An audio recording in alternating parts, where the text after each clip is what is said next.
오늘의 10분 말씀. 사사기 19장 11절부터 21절입니다. 21절 한 절 읽겠습니다.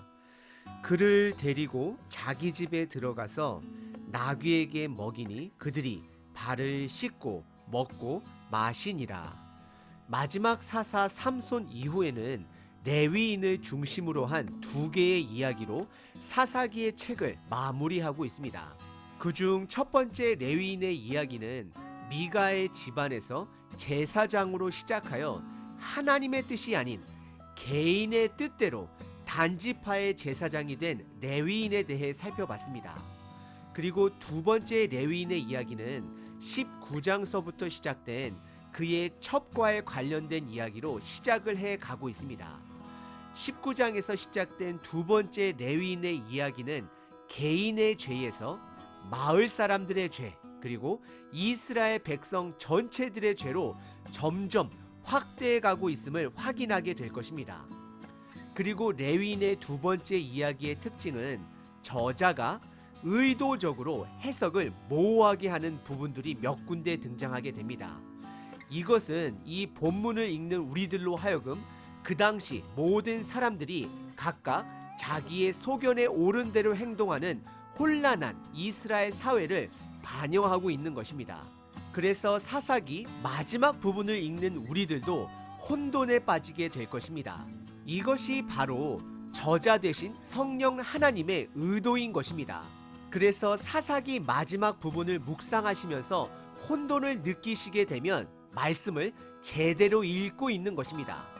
그 시대는 하나님의 기준이 상실된 혼돈의 시대입니다. 예를 들어 사사기 19장 전반부, 초반부 2절에 보시게 되면 레위인의 첩이 행음을 하였다라고 성경은 기록하지만 원어의 뜻은 두 가지로 해석이 가능합니다. 첫 번째는 행음으로 해석할 수도 있고, 두 번째는 그 첩이 화가 난 것으로 해석 또한 가능합니다.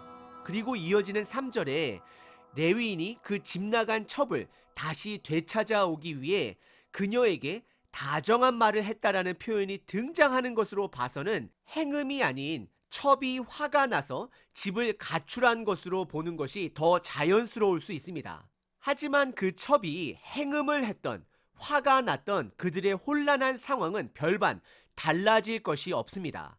앞으로도 이런 의도적인 모호한 부분을 더 만나게 되실 것입니다. 혹시 저와 여러분들은 이런 모호한 정체성으로 살고 있지 않은지 우리들은 반드시 점검해 보셔야 합니다. 믿음의 사람이 모호하게 살 때 교회가 모호해지고, 교회가 기준을 잃을 때 사회는 하나님의 기준을 상실하게 되므로 모두가 각각 자기 소견에 옳은 대로 행하는 점점 미궁 속에 빠져가는 사회가 될 것입니다. 오늘 본문을 통해 다시 한번 나의 정체성을 점검하는 시간 되시길 바랍니다.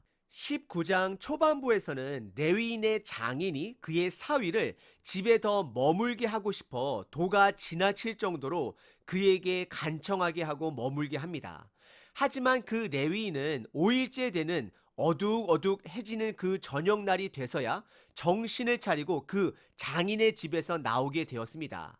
그리고 오늘 본문은 레위인이 그의 첩과 함께 본인의 집 에브라임 집으로 돌아가는 중 어떤 노인의 집에 머무는 이야기를 담고 있습니다. 오늘 본문의 디테일한 부분을 이해하기 위해서는 최소 19장에서부터 21장까지 한 번 정도는 다 읽어보셔야 합니다. 오늘 본문은 크게 두 부분으로 나눌 수 있습니다. 첫 번째는 레위인이 장인의 집 베들레헴에서 출발하여 기브아에 도착하는 과정을 다루고 있습니다. 그리고 두 번째는 그곳에서 레위인을 영접하는 노인을 만나게 됩니다. 첫 번째 부분은 11절서부터 15절까지 레위인이 장인의 집 베들레헴에서 출발하여 기브아에 도착하는 과정을 다루고 있습니다. 오늘 본문에 등장하는 레위인이 장인의 집에 가서 그의 첩을 찾아온 사건은 그녀를 아내로서 찾은 것이 아니라 맡겨놓은 물건을 찾듯이 찾은 것입니다. 그리고 11절에 그 레위인이 이방인의 땅 여부스 지역에 가까이 갔을 때에 그의 종이 그에게 그곳에 머물자라고 제안을 합니다. 하지만 12절에 주인 레위인이 그 종의 제안을 거절합니다. 그 이유는 세 가지로 생각해 볼 수 있습니다. 첫 번째, 이방인 지역은 부정한 곳이기 때문에 그곳에서 머물 수 없다라는 것입니다. 두 번째, 이방인 지역은 안전하지 않기 때문이다라고 생각할 수 있습니다. 그리고 세 번째, 이방인 지역은 레위 사람들을 대접하지 않을 수 있기 때문입니다. 그래서 13절과 14절에 보시면 레위인은 베냐민 지파 땅인 기브아에 유숙하게 됩니다. 하지만 15절에 아무도 레위인을 머물게 하는 자가 없다라고 성경은 말하고 있습니다. 이것은 장인이 개인의 욕심으로 지나친 환대하는 모습과 또한 오늘 베냐민 지파 땅에서 아무도 레위인을 환대하는 자가 없는 그들의 욕심 또한 비교하며 보여주고 있는 것입니다. 오늘 본문의 첫 번째 부분은 레위인이 이방인의 땅 여부스에 머물지 않고 베냐민의 지파의 땅인 기브아에 도착을 했지만 아무도 그 레위인을 환대하지 않는 모습을 보여주고 있습니다. 환대를 하더라도 자기 중심적으로 하는 장인의 환대하는 모습과 이방인의 땅을 피해 이스라엘 땅에 들어왔지만 사라진 환대 또한 확인하게 되었습니다. 그리고 앞으로 펼쳐질 내용을 미리 말씀드리면 이방인 땅에서도 일어나지 않을 일들이 이스라엘 땅에서 일어나는 혼돈의 사건 또한 경험하게 되실 것입니다.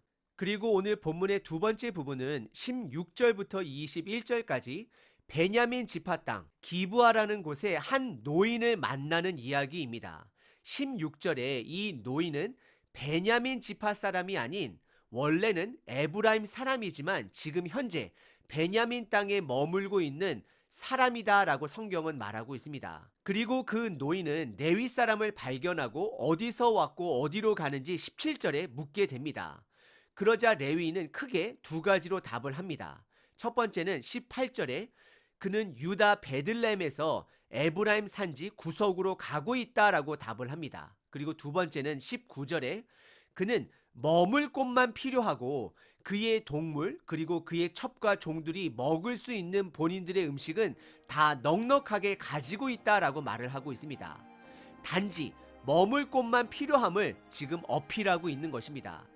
그러자 20절과 21절에 보시면 노인은 레위인에게 걱정하지 말고 본인이 먹을 것과 머물 곳을 제공할 것을 약속하고 그들을 그의 집에 데려다가 먹을 것을 제공하고 쉴 곳을 제공하는 것으로 오늘 본문은 마무리하고 있습니다.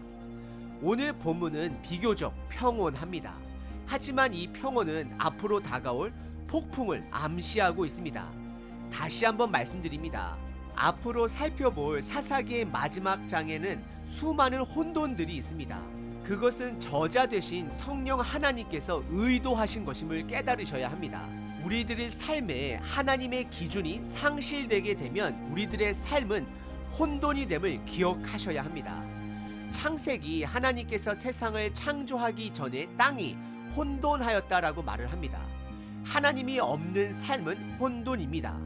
하나님이 함께 하시는 고난은 성장하는 고난이고 하나님이 함께 하시는 축복은 목적이 있는 축복입니다.